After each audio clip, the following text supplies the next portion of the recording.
안녕하세요. 네, 안녕하세요. 네. 그래도 시장 분위기를 이기는 종목 가운데서 질문을 좀 드려볼게요. 중소형 건설주들이 다시금 움직입니다. 정치적인 분위기 때문이라고 해석하는 쪽도 있고요. 혹은 정책이라고 해석하는 사람들도 있더라고요. 오늘 장에 이런 강세 움직임 배경엔 어떤 것들 보고 계세요?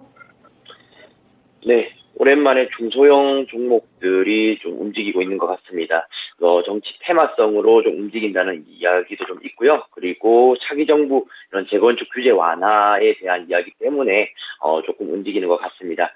동신건설이라든지 일성건설 그리고 신원종합개발이 움직이고 있고요. 동신건설이 대장주 역할을 지금 하고 있습니다. 24%가량 상승을 하고 있고요.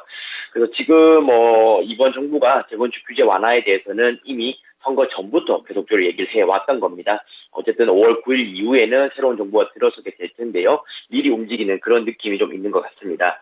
그리고 동신건설 같은 경우는 또 이재명 관련된 이런 종목으로도 유명했는데요. 그런 것들이 조금 같이 겹쳐지면서 좀 강하게 좀 상승세를 나타내지 않나라고 생각합니다. 지금 중소형 건설사들이 움직이는 것은 어쨌든 정책적, 정치적 이런 움직임으로 움직이는 거라서 제 생각에는 연속성을 좀 확보하기는 어려울 수 있다라고 보고 있고요. 지금 일성건설도 마찬가지인 것 같습니다.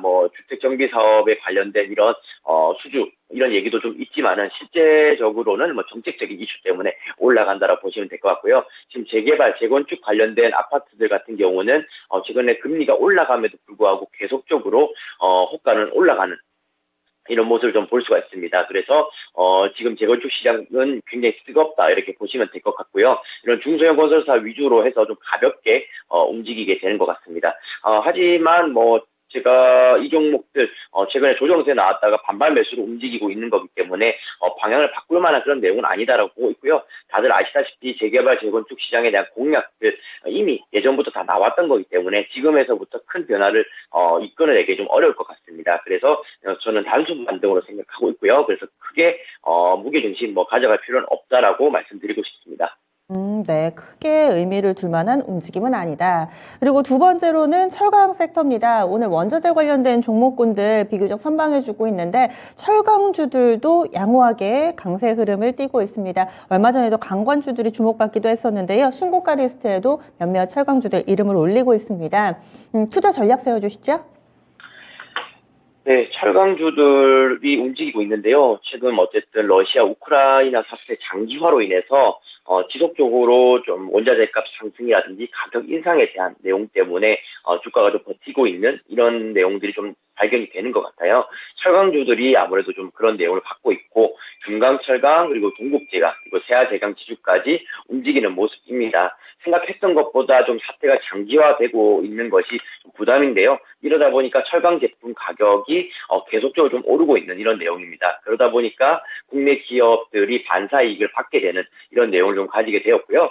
유럽 최대 이런 철강 공장이 이제 우크라이나 쪽에 있는데 그것이 이제 러시아 쪽으로 공격을 좀 받게 되고요. 이러다 보니까 부도 위기에 처하게 되는 이런 내용까지 언론에 보도가 되었습니다. 그러다 보니까 국내 기업 쪽으로 이제 시선을 좀 돌리는 이런 내용이 나오게 되었고요. 지금 군사 같은 경우는 제가 예전에도 좀 말씀을 드렸던 것 같아요. 군사에 대한 이런 종료는 예측할 수 있는 범위가 아니다. 정치만큼 굉장히 어렵다라고 이제 말씀을 드렸고요.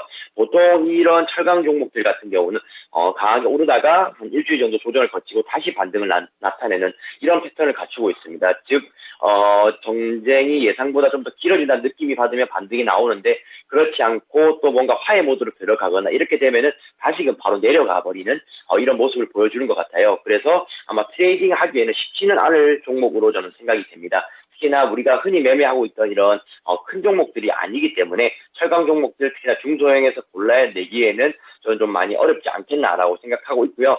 그나마 동국제약 같은 경우는 좀 연속성 가지면서 4, 5일 정도 상승을 하고 있는데 이 종목 같은 경우도 사실상은 자사주 매입이나 이런 내용 때문에 반등을 한 것이지 러시아 우크라이나 이런 사태로 저는 이렇게 연속으로 움직였다라고는 보지 않습니다. 그래서 저는 지금에 보시는 철강주들 조심해서 이제 대응하시는 게 좋을 것 같고요. 그냥 개별 기업의 이런 실적이라든지 아니면 주주 환원 정책 이런 것들 나왔을 때는 좀 좋게 보되 그게 아니라면은 조금 멀리 하시는 게 좋을 것 같습니다.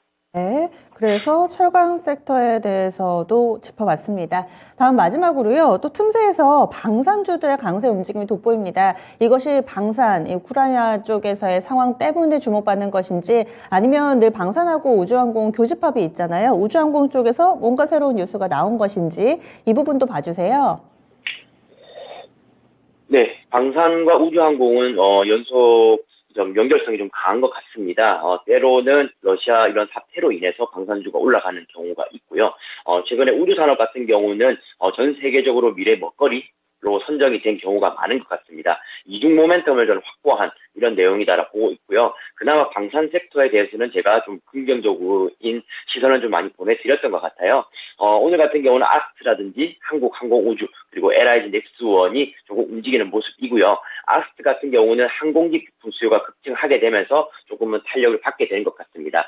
특히나 러시아와 우크라이나 이제 하루 걸러 하루 뉴스가 나오는데요. 평화 협상이 난항을 겪고 있기 때문에 방산주 자체는 아무래도 좀 더 랠리를 가져갈 가능성이 높지 않겠나라 보고 있고요. 푸틴의 움직임이 지금은 핀란드라든지 폴란드 이렇게 다른 국가까지도 지금은 넘보고 있는 상황이기 때문에 이러다가 4월 말까지도 갈 수가 있겠구나라는 생각을 하고 있습니다. 그래서 방산주들 같은 경우는 사실 지금의 상황에서도 저는 접근이 좀 가능한 가격과 차트 모양이 있다라고 보고 있고요. 거래량과 거래 대금도 나쁘지 않기 때문에 충분히 매매용으로도 활용이 가능할 수 있겠다라고 말씀드리고 싶습니다. 그리고 LIG 넥스원 이런 종목들 같은 경우도 이제 60일선 이렇게 돌파를 했기 때문에 차트상으로도 우상향을 넘볼 수 있는 그런 모양이 갖춰졌어요. 그래서 방산주 같은 경우는 4월 말까지 한 2주 정도 남았는데 충분한 트레이딩 가능할 수 있으니까 잘 활용해 보시면 좋을 것 같습니다. 네.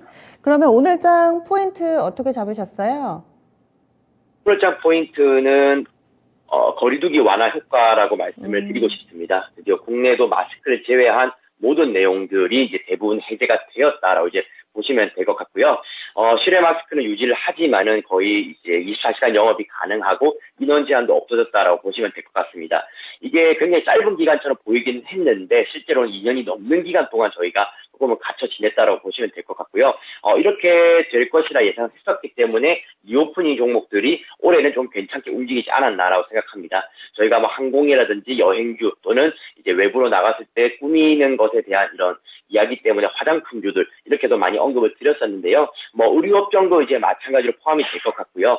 리오프닝 종목들 같은 경우는 지금 가지고 계신 이런 포트폴리오에 반드시 포함이 되어야 되는 이런 종목들이다라고 좀 말씀을 좀 드리고 싶습니다. 그래서 다른 뭐 반도체라든지 이런 성장주들 같은 경우도 뭐 좋을 수는 있겠지만은 아무래도 금리 인상이라든지 외부 변수에 따라서 조금은 좀 불리하게 작용하는 경우가 많은 것 같아요. 하지만 리오프닝 같은 경우는 우리나라뿐만 아니라 미국 시장이라든지 중국 시장에서도 잘 버티고 있는 이런 섹터이기 때문에 지금이라도 저는 좀 주목을 하셔서 매입을 해야 된다라고 의견 드리고 싶습니다. 아, 리오프닝을 지금이라도 사야 된다라고 보시는 건가요? 네, 지금 뭐 우리 국내 쪽 마찬가지이고요. 사실 뭐 중국 시장 굉장히 좋지 않은 모습입니다. 하지만 중국 쪽에서도 면세점이라든지 여행 관련된 종목들 같은 경우는 지금 매수 심리가 살아나고 있는 이런 상황이거든요. 그렇게 된다면 아시아 시장 쪽에서 리오프닝에 대한 강세가 나타난다고 보고 있고 미국 쪽 같은 경우는 이미 시작이 되었습니다. 실적에도 반영이 되어가고 있는 상황이기 때문에 리오프닝 같은 경우는 2분기 정도까지 3개월 정도 충분히 트레이딩 가능한 그리고 장기적으로도 그 이상이 가능한 그런 위치에 있다라고 보시면 될 것 같습니다. 네, 알겠습니다. 그리고 오늘은 추천주가 없으시다면서요? 특별한 이유가 있으세요?